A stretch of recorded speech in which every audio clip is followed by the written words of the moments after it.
Hello ಎಲ್ಲರೂ ಹೇಗಿದ್ದೀರಾ? Hope ಎಲ್ಲರೂ ಚೆನ್ನಾಗಿದ್ದೀರಾ ಅಂತ ಭಾವಿಸ್ತಾ ಇವಾಗ ವ್ಲಾಗ್ ಸ್ಟಾರ್ಟ್ ಮಾಡಿದ್ದೀನಿ. ಇವಾಗ ಟೈಮ್ ಬಂದುಬಿಟ್ಟು 4:50 ಆಗಿದೆ. ನೋಡ್ತಾ ಇರ್ಬೋದು ಯಾವ ಥರ ಮಂಜು ಬೀಳ್ತಾ ಇದೆ ಅಂದರೆ, ಶಿವರಾತ್ರಿ ಬರ್ತಾ ಬರ್ತಾ ಮಂಜು ಕಡಿಮೆ ಆಗುತ್ತೆ ಅಂತಂದು ಹೇಳ್ತಾರೆ. ನಿಜವಾಗ್ಲೂ ಚೂರು ಕಡಿಮೆ ಅನ್ನಿಸ್ತಾನೆ ಇಲ್ಲ. ನಿಮಗೆ ಕರೆಕ್ಟಾಗಿ ತೋರಿಸ್ತೀನಿ. ಇಲ್ಲಿ ಕರೆಕ್ಟಾಗಿ ಗೊತ್ತಾಗ್ತಾ ಇಲ್ಲ ಮಂಜು ಅಂದರೆ ಲೈಟಿಗೆ. ಆ ಲೈಟ್ ಹತ್ರ ಯಾವ ಥರ ಹೊಗೆ ಥರ ಹೋಗ್ತಾ ಇದೆ ಮಂಜು.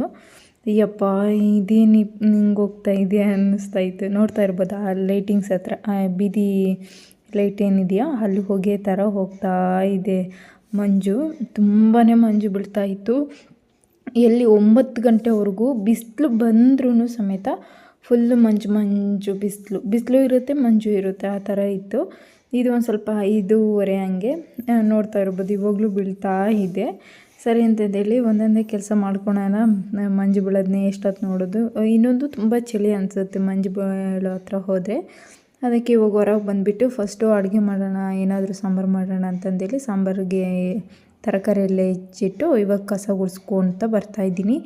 ನಿಜವಾಗ್ಲೂ ಫ್ರೆಂಡ್ಸ್, ಏನಾದರೂ ಅಂದ್ಕೊಳ್ರಿ ಆ ಥರ ಹೇಳ್ತಿದ್ದೀರಾ ಅಂತ. ಒಂದು ಹೆಣ್ಣಿಗೆ ಗಂಡನ ಆಸರೆ ಇಲ್ಲ ಅಂತಂದರೆ ತುಂಬಾ ಮಾತು ಬರುತ್ತೆ. ಇವಾಗ ಗಂಡ ಇದ್ದರೂ ಗಂಡನ ಫ್ರೆಂಡ್ಸು ಯಾರೋ ಅಣ್ಣ ತಮ್ಮನೋ ಮತ್ತು ಮನೆಗೆ ಆ ಚಿಕ್ಕಪ್ಪ ಮಗ ದೊಡ್ಡಪ್ಪ ಮಗ ಯಾರಾದರೂ ಬಂದು ಹೋದರೆ ಯಾರು ಏನೂ ಕೇಳಲ್ಲ. ಯಾರೋ ಬಂದಿದ್ದಾರೆ, ನೆಂಟರು ಹೋದರು ಅಂತ ಅಂದ್ಕೊತಾರೆ. ಅದೇ ಒಂದು ಹೆಣ್ಣಿಗೆ ಗಂಡ ಇಲ್ಲ ಅಂದರೆ ಆ ಮನೆಗೆ ಒಂದು ಗಂಡು ಬರೋದು ತಪ್ಪು, ಬಂದಿದ್ದು ತಪ್ಪು, ಬರೋದು ತಪ್ಪು, ಆ ಥರ ಮಾತಾಡಿಬಿಡ್ತಾರೆ. ಯಾಕೆ ಆ ಥರ ಮಾತಾಡ್ತಾರೋ ಗೊತ್ತಿಲ್ಲ. ಅವ್ರ ಅಣ್ಣನೇ ಆಗಿರ್ಬೋದು, ತಮ್ಮನೇ ಆಗಿರ್ಬೋದು, ಯಾರೇ ಆಗಿರ್ಬೋದು, ಒಂದು ಮನೆಗೆ ಗಂಡು ದಿಕ್ಕಿಲ್ಲ ಅಂದರೆ ತುಂಬಾ ಮಾತಾಡ್ತಾರೆ. ನಿಜವಾಗ್ಲೂ ಚುಚ್ಚಿ ಮಾತಾಡ್ತಾರೆ ಅಂದರೆ ತುಂಬಾ ಕಷ್ಟ. ನನಗೆ ಒಬ್ಬೊಬ್ಬರು ನೋಡಿದರೆ ಯಪ್ಪ ಹಿಂಗೆಲ್ಲ ಇರುತ್ತಲ್ಲ ಜೀವನ, ನಮ್ಮದು ಮುಂದೆ ಇದೇ ಥರ ಆಗುತ್ತಾ, ಈ ನರಕ ಬೇಡ ದೇವ್ರೆ ಅನಿಸ್ಬಿಡುತ್ತೆ. ಅಷ್ಟು ಚುಚ್ಚಿ ಮಾತಾಡ್ತಾರೆ ಅವರು. ಎಲ್ಲಿಗನ ಹೋದ್ರೂ ಕಷ್ಟ, ಒಳ್ಳೆ ಬಟ್ಟೆ ಹಾಕ್ಕೊಂಡ್ರೂ ಕಷ್ಟ, ಹಬ್ಬದ ಅಡುಗೆ ಮಾಡಿದರೂ ಕಷ್ಟ. ಎಷ್ಟು ಖುಷಿಯಾಗಿದ್ದಾರಲ್ಲ ಗಂಡ ಸತ್ತಿದ್ರು ಅಂತಾರೆ. ನಾವು ಒಳ್ಳೊಳ್ಳೆ ಬಟ್ಟೆ ಹಾಕ್ಕೊಂಡ್ರೆ ಅಯ್ಯೋ ಇವಾಗ ಯಾರು ನೋಡ್ತಾರೆ ಅವಳನ್ನ, ಇವಾಗ ಚೆನ್ನಾಗಿರೋ ಬಟ್ಟೆ ಹಾಕ್ಕೊಂಡು ಓಡಾಡ್ತಾಳೆ ಯಾವನನ್ನು ಬಿಳಿಸ್ಕೊಳಕ್ಕೆ. ಎಂತೆಂಥ ಮಾತು ಫ್ರೆಂಡ್ಸ್. ನಿಜವಾಗ್ಲೂ ಆ ಮಾತುಗಳನ್ನ ಹೇಳೋದೇ ಬೇಡ. ಹೇಳಿದ್ರೇ ನಮ್ಮ ಬಾಯಿ ಹೊಲಸಾಗುತ್ತೆ ಅಂತಾರಲ್ಲ, ಆ ಥರ ಅನಿಸ್ಬಿಡುತ್ತೆ. ಹಂಗೆಲ್ಲ ಮಾತಾಡ್ತಾರೆ. ಅವ್ರು ಹೊರಗೆ ಬಂದು ನಿಂತ್ಕೊಳೋದು ಕಷ್ಟ, ಒಳಗೇ ಇರೋದು ಕಷ್ಟ. ಒಳಗಿದ್ದರೆ ಯಾಕೋ ಇವತ್ತು ಬಾಗಿಲೇ ತೆಗೆದಿಲ್ಲ, ಯಾರು ಬಂದಿದ್ದಾರೋ ಅಂತಾರೆ.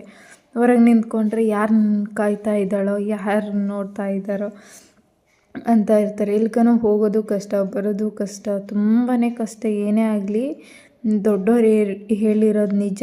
ಒಂದು ಹೆಣ್ಣಿಗೆ ಗಂಡಿನ ಆಸರೆ ಇಲ್ಲ ಅಂದರೆ ಜನ ಹರಿದು ಬಿಡ್ತಾರೆ ಅಂತಾರಲ್ಲ, ನಿಜವಾಗ್ಲೂ ಅದು 100% ಸತ್ಯ.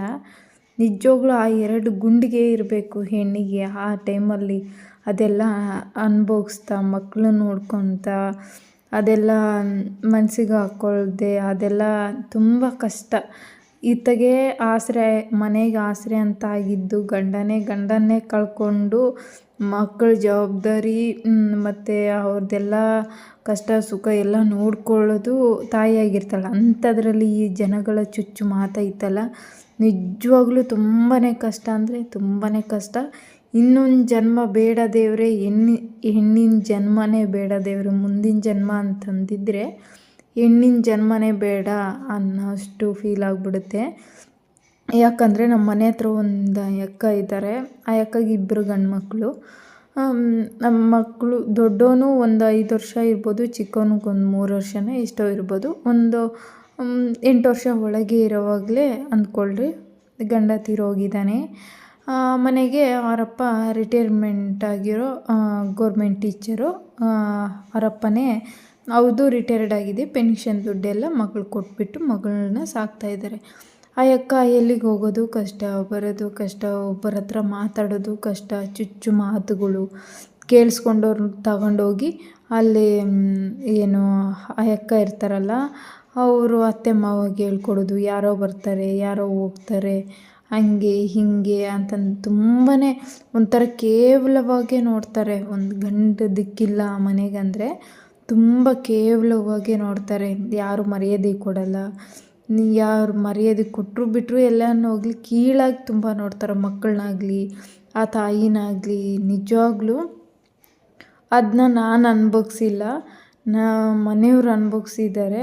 ತುಂಬಾ ಕಷ್ಟ, ತುಂಬಾ ಹಿಂಸೆನೇ ಅನ್ಬೋದು. ನಮಗೇನೋ ನಮ್ಮಪ್ಪ ತೀರೋದಾಗ ಒಂದು 15 ವರ್ಷ ನಮ್ಮ ಮನೆಯವರು ಅವ್ರ ಅಪ್ಪ ತೀರೋದಾಗ ನಮ್ಮ ಮನೆಯವ್ರಿಗೆ 10 ವರ್ಷ ಅಂತೆ. 10 ವರ್ಷ ಇಲ್ಲ 12 ವರ್ಷ ಇರ್ಬೋದು ಅವಾಗ ತೀರೋಗಿರೋದು.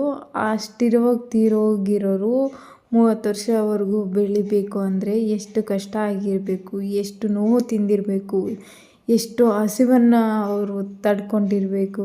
ನಿಜವಾಗ್ಲೂ ತುಂಬಾ ಕಷ್ಟ. ಒಂದು ಮನೆಗೆ ಇಲ್ಲ ಏನೇ ಬರಲಿ ನಾನು ಎದುರಿಸಿ ನಿಲ್ತೀನಿ ಅಂತ ಧೈರ್ಯವಾಗಿರೋ ತಾಯಿ ಇರಬೇಕು. ಇಲ್ಲ ಯಾರ್ದಾದ್ರೂ ಸಪೋರ್ಟ್ ಇರಬೇಕು, ಇಲ್ಲ ದುಡ್ಡು ಇರಬೇಕು. ಅವೇ ಯಾವುದೂ ಇಲ್ಲ ಅಂತಂದರೆ ಅವ್ರು ಬದುಕೋದೇ ತುಂಬ ಕಷ್ಟ. ಯಾಕಂದರೆ ನಮ್ಮ ಮನೆಯವ್ರು ಹೇಳ್ತಾರಲ್ಲ, ಒಂದೊಂದು ಸರಿ ಅವ್ರು ಹೇಳ್ತಾರಲ್ಲ ಅದನ್ನ ಕೇಳಿಬಿಟ್ಟು ಎಷ್ಟೋ ಸರಿ ನಾನು ಹತ್ಬಿಟ್ಟಿದ್ದೀನಿ, ಅಷ್ಟೆಲ್ಲ ಕಷ್ಟ ನೀವು ಪಟ್ಟಿದ್ದೀರಾ ಅಂತ. ಯಾವತ್ತೇ ಆಗಲಿ ನಾವು ಎಷ್ಟೇ ಕಷ್ಟಪಟ್ಟಿರಲಿ ನಮ್ಮ ಕಷ್ಟ ನಮಗೆ ಅನಿಸಲ್ಲ. ಬೇರೆಯವರು ಅವ್ರ ಕಷ್ಟನ ಹೇಳ್ಕೊಂಡಾಗ ಕಣ್ಣು ತುಂಬಿ ಬರುತ್ತೆ ಅಂತಾರಲ್ಲ, ಅದು ಸುಳ್ಳಲ್ಲ. ನಾನು ಎಷ್ಟೋ ಸಾರಿ ಅಂದ್ಕೊತಿದ್ದೆ, ದೇವರೇ ನನಗೆ ಆ ಹಿಂಸೆ ಮಾತ್ರ ಕೊಡಬೇಡ. ನಮ್ಮಪ್ಪ ಸತ್ತಾಗ ನನಗೆ 15 ವರ್ಷ ಆಗಿದ್ದರೂ ಸಮೇತ ನಾನು ಎಷ್ಟು ಕಷ್ಟ ಅನುಭವಿಸಿದ್ವಿ ಅಂತಂದು ಎಷ್ಟೋ ಸರಿ ನೆನೆಸ್ಕೊಂಡು ಹತ್ತಿದ್ದೀನಿ. ಈ ಕಷ್ಟ ಯಾವ ಹೆಣ್ಮಕ್ಳಿಗೂ ಬೇಡ ಅಂತ. ಅಂಥದ್ರಲ್ಲಿ ಚಿಕ್ಕ ಮಕ್ಕಳನ್ನ ಬಿಟ್ಟು ತೀರೋಗಿರ್ತಾರಲ್ಲ, ಅವ್ರದ್ದು ಹೆಂಗಪ್ಪ ಪರಿಸ್ಥಿತಿ ಅನ್ನಿಸ್ಬಿಡ್ತು. ನಿಜವಾಗ್ಲೂ ತುಂಬಾ ಬೇಜಾರು ಅನ್ನಿಸ್ಬಿಡ್ತು. ಅಂದರೆ ನನಗೆ ಆ ಟೈಮಲ್ಲಿ ಏನು ಅನಿಸುತ್ತೆ ಅಂದರೆ, ಏನು ಕರ್ಮ ಮಾಡಿ ಮಕ್ಕಳು ಹುಡ್ತಾರೋ ದೇವರೇ, ಯಾಕಾದರೂ ಅಂಥ ಕಷ್ಟಕ್ಕೆ ಮಕ್ಕಳನ್ನ ಯಾಕೆ ಕೊಡ್ತೀಯ ನೀನು ಅನ್ನೋ ಅಷ್ಟು ಬೇಜಾರಾಗ್ಬಿಡುತ್ತೆ. ನಿಜವಾಗ್ಲೂ ಏನೇ ಆಗಲಿ ಒಂದು ಹೆಣ್ಣಿಗೆ ಒಂದು ಗಂಡಿನ ಆಸರೆ ಬೇಕೇ ಬೇಕು. ಅದು ತಮ್ಮ ಆಗಿರ್ಬೋದು, ಅಣ್ಣ ಆಗಿರ್ಬೋದು, ಇಲ್ಲ ಕಟ್ಕೊಂಡಿರೋ ಗಂಡ ಆಗಿರಬಹುದು, ಇಲ್ಲ ಅಂದರೆ ತಂದೆ ಆಗಿರ್ಬೋದು. ಯಾರ್ದಾದ್ರೂ ಒಬ್ಬರ ಆಸರೆ ಅಂತೂ ಬೇಕೇ ಬೇಕು. ಹಂಗಂತ ಇಬ್ಬಿಬ್ಬರ ಆಸರೆ ಬೇಕು ಅಂತಂತ ಅಲ್ಲ. ಒಬ್ಬರು ಇಲ್ಲ ಗಂಡನೋ ತಮ್ಮನೋ ಇಲ್ಲ ಅಪ್ಪನೋ ಇಲ್ಲ ಯಾರಾದರೂ ಒಬ್ಬರು ಫೈನಾನ್ಷಿಯಲಿ ಧೈರ್ಯ ಕೊಟ್ಟು ಬದುಕು, ನಿನ್ನ ಜೊತೆ ಇರ್ತೀನಿ, ನಿನ್ನ ಜೀವನ ಮಾಡು, ಯಾರಿಗೇನು ಅಂಜಬೇಡ ಅಂತಂದು ಹೇಳೋರೊಬ್ಬರು ಬೇಕಲ್ವ. ಅವರಿದ್ರೇ ಒಂದು ಹೆಣ್ಣು ಏನೇ ಆಗಲಿ ಜೀವನ ಮಾಡೋದು ಕಷ್ಟ ಅನಿಸ್ಬಿಡ್ತು. ನಿಜವಾಗ್ಲೂ ಯಾರನ್ನೂ ಕೀಳೊಳಗೆ ನೋಡಬೇಡ್ರಿ. ಅವ್ರದ್ದೇ ಆದ ಅವ್ರ ಪರಿಸ್ಥಿತಿ ಇರುತ್ತೆ. ಯಾರೂ ಇದು ಮಾಡಲ್ಲ. ನನ್ನ ಪ್ರಕಾರ ಯಾರೋ ಒಬ್ಬರು ಆ ಥರ ಬೇರೆ ತಪ್ಪು ತಿಳುವಳಿಕೆಗೆ ಯೋಚನೆ ಮಾಡೋರು. ನನ್ನ ಪ್ರಕಾರ ಆ ಆಂಟಿನ ಅಷ್ಟೆಲ್ಲ ಚುಚ್ಚು ಮಾತಾಡ್ತಾರಲ್ಲ, ನನಗೊಂದು ಕ್ವಶನ್ ಬಂದಿದ್ದು, ಇದು ಸರಿನಾ ತಪ್ಪೋ ಏನೋ ಗೊತ್ತಿಲ್ಲ, ನಿಮಗೆ ಗೊತ್ತಾದರೆ ಕಮೆಂಟ್ ಮಾಡಿ. ಅಲ್ಲ, ಗಂಡ ಇದ್ರೂ ಬೇರೆ ಕೆಲಸ ಮಾಡೋರು ಮಾಡ್ತಾರೆ. ಆ ಅಕ್ಕ ಮಾಡಿಲ್ಲ ನಿಜ. ಮಾಡಿದರೆ ಏನು ತಪ್ಪು? ಮಾಡಿದರೆ ಮಾಡಲಿ, ಬಿಟ್ಟರೆ ಬಿಡಲಿ. ಅವ್ರ ಜೀವನ ಅವ್ರಿಗೆ ಬಿಡಬೇಕು. ನಾವು ಮಾತಾಡೋದು ತುಂಬ ತಪ್ಪಲ್ವಾ ಅನ್ನಿಸ್ತು. ಗಂಡ ಇದ್ದರೆ ಅಷ್ಟೆಲ್ಲ ತಪ್ಪು ಮಾಡ್ತಾರೆ ಅಂದರೆ, ಆ ಅಕ್ಕ ಗಂಡ ಇಲ್ಲ ಅಂದರೂ ತಪ್ಪು ಮಾಡಿಲ್ಲ. ಮಾಡಿದರೂ ಮಾಡಿದರೆ ತಪ್ಪೇ ಇಲ್ಲ ಅಂತಲ್ಲ. ಒಟ್ಟು ಅವ್ರಿಷ್ಟ ತಾನೇ, ಅವ್ರ ಜೀವನ ಅವ್ರಿಷ್ಟ. ಬಿಡೋಕ್ಕೇನು, ತುಂಬ ಹಿಂಸೆ ಕೊಟ್ಟು ತುಂಬ ನೋವು ಮಾಡಿ ಚುಚ್ಚು ಮಾತುಗಳಿಂದನೇ ಅರ್ಧ ಸಾಯಿಸಿಬಿಡ್ಬೇಕಾ ಅನ್ನಿಸ್ತು ನನಗೆ. ಏನೋ ನನಗೆ ಗೊತ್ತಾಗಿದೆ, ನಾನು ಹೇಳ್ಕೊಂಡೆ. ಇವಾಗ ಎದ್ದುಬಿಟ್ಟು ಅಡುಗೆ ಕೆಲಸ ಮುಗಿಸಿ ಇವನ್ನೆಲ್ಲ ಒರೆಸಿ ಹೊಸ್ಲಿಗೆ ಅರಿಶಿನ ಕುಂಕುಮ ಇಟ್ಟು ರಂಗೋಲಿ ಹಾಕಿ ಗ್ಯಾಸ್ ಒರೆಸಿ ಅದಕ್ಕೂ ಅರಿಶಿನ ಕುಂಕುಮ ಎಲ್ಲ ಇಟ್ಟು ಇವಾಗ ಪೂಜೆ ಎಲ್ಲ ಮುಗಿಸಿದ್ದಾಯಿತು. ಪೂಜೆ ಮುಗಿಸ್ಬಿಟ್ಟು ಇವಾಗ ಇನ್ನೇನು ಮಕ್ಕಳನ್ನೂ ರೆಡಿ ಮಾಡಿ ಕರ್ಕೊಂಡು ಹೋಗಬೇಕು. ಅವರು ರೆಡಿಯಾಗಿದ್ದರೆ ಊಟ ಒಂದು ತಿನ್ನಿಸಿ ಕರ್ಕೊಂಡು ಹೋಗಬೇಕು. ಫೈನಲ್ಲಾಗಿ ಆರತಿ ಮಾಡೋಣ ಅಂತ ಮಾಡ್ತಾ ಇದ್ದೀನಿ. ನಿಜವಾಗ್ಲೂ ಈ ಜನ ಯಾವ ಥರ ಇರ್ತಾರಂದರೆ, ಹೆಂಗಿದ್ರೂ ಮಾಡ್ತಾ ಇರ್ತಾರೆ, ಚೆನ್ನಾಗಿದ್ದರೂ ಮಾತಾಡ್ತಾರೆ, ಒಳ್ಳೆ ಡ್ರೆಸ್ ಹಾಕಿದ್ರು ಮಾತಾಡ್ತಾರೆ. ನಾನು ಕರೆಕ್ಟಾಗಿದ್ದೀನಿ ಅಷ್ಟೇ, ಜನಕ್ಕೇನು ಅನ್ನೋ ಥರ ನಾವು ಬದುಕಬೇಕಷ್ಟೇ. ನನಗಿಷ್ಟು ದಿನ ಅಷ್ಟೊಂದು ಅದ್ರ ಬಗ್ಗೆ ತಲೆನೇ ಕೆಡಿಸ್ಕೊಂಡಿರಲಿಲ್ಲ. ಏನು ಅವರು ಗಂಡ ಇರಲ್ಲ ಅಂದರೆ ಅವ್ರ ಜೀವನ ನೋಡ್ಕೊಂಡಿರ್ತಾರಂತೆ. ಎಷ್ಟು ಎಷ್ಟು ಹಿಂಸೆ ಕೊಡ್ತಾರೆ ಈ ಜನ ಅಂದರೆ.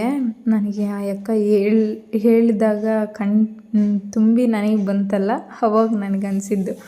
ಆವಾಗ ನನಗೆ ನೆನಪಾಗಿದ್ದೆ ನಮ್ಮಮ್ಮ ಮತ್ತು ನಮ್ಮತ್ತೆ ಇಬ್ಬರೂ ಅಷ್ಟೇ. ನಮ್ಮ ಅತ್ತೆಗೂ ನಮ್ಮ ಮಾವ ಇಲ್ಲ, ನಮ್ಮಮ್ಮಗೂ ಅಪ್ಪ ಇಲ್ಲ.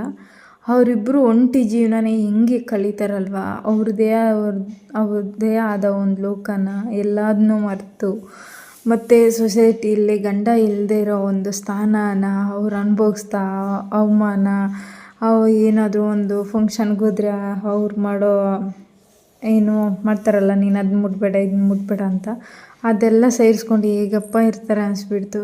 ಫೈನಲಿ ದೇವ್ರ ಹತ್ರ ಕೇಳಿಕೊಂಡೆ, ನನ್ನ ಕಣ್ಮುಂದೆ ಆ ಥರ ನೋವು ತಿನ್ನೋರನ್ನ ತೋರಿಸ್ಬೇಡ ದೇವರೇ, ನನ್ನ ಕೈಲಿ ತಡ್ಕೊಳಕ್ಕಾಗಲ್ಲ ಅಂತಂದೇಳಿ ಪೂಜೆ ಮುಗಿಸ್ದೆ. ಸಿಂಪಲಾಗಿ ಡ್ರೈ ಫ್ರೂಟ್ಸ್ ಇಟ್ಟು ಪೂಜೆ ಮುಗಿಸಿ ಇವಾಗ ಇವ್ರು ಈ ಕಡೆ ಕಿತ್ತಾಡ್ತಕ್ಕಂಥ ಏನೋ ಆರಿಸಿ ಇಡ್ತಾಯಿದ್ರು. ಸರಿ ಅಂತಂದೇಳಿ ಇದು ಮೊನ್ನೆ ವ್ಲಾಗು ಹಾಸ್ಪಿಟಲ್ಗೆ ಹೋಗ್ಬೇಕಾಗಿತ್ತಲ್ಲ, ಅವಾಗ ಹೋಗ್ತಾ ಇರೋವಾಗ ಶೂಟ್ ಮಾಡ್ಕೊಂಡಿದ್ದು. ಇದು ಹಿಂದೂ ಸಮಾಜತ್ವದ ಮೆರವಣಿಗೆ ಇದೆ ನಾಳೆ. ಅಂದರೆ ನಾಳೆ ಕೋಲಾರದಲ್ಲಿ ಹಿಂದೂ ಸಮಾಜತ್ವದ ಫಂಕ್ಷನ್ ಇದೆ, ಅಂದರೆ ಬೈಕ್ ರೈಡ್ ಇದೆ. ಆದ್ದರಿಂದ ಎಲ್ಲ ಕಡೆ ಬ್ಯಾನರ್ಗಳೆಲ್ಲ ಕಟ್ಟಿ ಡೆಕೋರೇಷನ್ ಮಾಡ್ತಾಯಿದ್ರು. ಹಂಗೆ ಇಲ್ಲಿ ಪೆಟ್ರೋಲ್ ಹಾಕ್ಸ್ಕೊಂಡು ಹೇರ್ ಹೊಡ್ಸ್ಕೊಂಡು ಹೋಗೋಣ ಅಂತ ಪೆಟ್ರೋಲ್ ಬಂಕಿಗೆ ಬಂದ್ವಿ. ಸರಿ ಅಂತಂದೇಳಿ ಇಲ್ಲಿ ಹೊಡ್ಸ್ಕೊಂಡು ಇಲ್ಲಿಂದ ಡೈರೆಕ್ಟಾಗಿ ನಾವು ಹೋಗಿದ್ದೆ ಸೂರ್ಯ ಚರ್ಮ ಹಾಸ್ಪಿಟಲ್ಗೆ ಹೋದ್ವಿ. ಇಲ್ಲಿ ಸುರೇಶ್ ಚರ್ಮ ಹಾಸ್ಪಿಟಲ್ಗೆ ಹೋಗಿ ಈ ಬುಲೆಟ್ನ ನೋಡಿದರೆ ನಾನು ಯಾವಾಗ ಈ ಥರ ಒಂದು ಬುಲೆಟ್ನ ಓಡಿಸ್ತೀನಿ ಅಂತ ಅನ್ನಿಸ್ತಾ ಇತ್ತು. ಪರವಾಗಿಲ್ಲ, ಕಾರ್ ಓಡಿಸ್ಬೇಕನ್ನೋದು ತುಂಬ ಆಸೆ ಇತ್ತು. ಕಾರಂತೂ ಓಡ್ಸೋಕ್ಕಾಗಿಲ್ಲ. ನಮ್ಮ ಮನೆಯವರು ಅಟ್ಲೀಸ್ಟ್ ಒಂದು ಸ್ಕೂಟಿ ಆದರೂ ತಂದು ಕೊಟ್ಟಿದ್ದಾರೆ. ಫುಲ್ಫಿಲ್ ಆಗಲಿ ನಿನ್ನ ಆಸೆ, ಒಂಚೂರಾಗಲಿ ನಿರ್ವಹಿರಲಿ ಅಂತ. ಸಾಕು, ನಮಗೆ ಅಮೃತ ಸಿಕ್ಕಿಲ್ಲ ಅಂದರೂ ಪರವಾಗಿಲ್ಲ, ನೆಮ್ಮದಿ ಸಿಕ್ಕಿದೆಯಲ್ಲ ಅದಕ್ಕೆ ಸಂತೋಷ ಬೀಳೋಣ ಅಂದ್ಕೊಂಡು ಅಷ್ಟಕ್ಕೆ ಸಮಾಧಾನ ಆಗಿ ಇವಾಗ ಹಾಸ್ಪಿಟಲ್ ಹತ್ರ ಬಂದ್ವಿ. ಹಾಸ್ಪಿಟಲ್ ಹತ್ರ ಬಂದುಬಿಟ್ಟು ಈ ಲಿಫ್ಟಲ್ಲಿ ಹೋಗೋಕ್ಕೆ ಇವರು ಏನು ಕಿತ್ತಾಡ್ತಾಯಿದ್ದಾರೆ ಅಂದರೆ, ಅಯ್ಯೋ ಶಿವನೇ ಅಂದ್ಕೊಂಡೆ. ಇದೇ ನೋಡಿ ಸೂರ್ಯ ಚರ್ಮ ಹಾಸ್ಪಿಟಲು. ಸ್ವಲ್ಪ ಸ್ಕಿನ್ ಅಲರ್ಜಿ ಆಗಿಬಿಟ್ಟಿತ್ತು.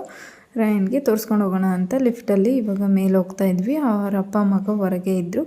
ಇಲ್ಲಿ ಗಣೇಶ ಪೂಜೆ ಮಾಡಿದರು. ಚೆನ್ನಾಗೇ ಕಾಣಿಸ್ತಿತ್ತು, ಗಣೇಶ ಸಮೇತ ಪೂಜೆನೂ ಚೆನ್ನಾಗಿ ಮಾಡಿದರು. ನಾವು ಬಂದ ತಕ್ಷಣ ಪೂಜೆನೂ ಆಯಿತು. ಈ ವ್ಲಾಗ್ ನಿಮಗೆ ಹೇಗೆ ಅನ್ನಿಸ್ತು ಅಂತ ಕಮೆಂಟ್ ಮೂಲಕ ತಿಳಿಸಿ. ನಿಜವಾಗ್ಲೂ ಈ ಸಮಾಜದಲ್ಲಿ ಒಂದು ಗಂಡ ಇಲ್ದಿರೋ ಹೆಣ್ಣು ಬದುಕೋದು ತುಂಬ ಕಷ್ಟ ಅಂತ ನನಗೆ ತಿಳಿತು. ಥ್ಯಾಂಕ್ ಯು ಫಾರ್ ವಾಚಿಂಗ್ ಅಂತಂದು ಹೇಳ್ತಾ ಈ ವ್ಲಾಗ್ನ ಇಲ್ಲಿಗೆ ಎಂಡ್ ಮಾಡ್ತಾಯಿದ್ದೀನಿ. ನಾಳೆ ಒಳ್ಳೆ ವ್ಲಾಗ್ ಮುಖಾಂತರ ಸಿಗೋಣ. ಬಾಯ್.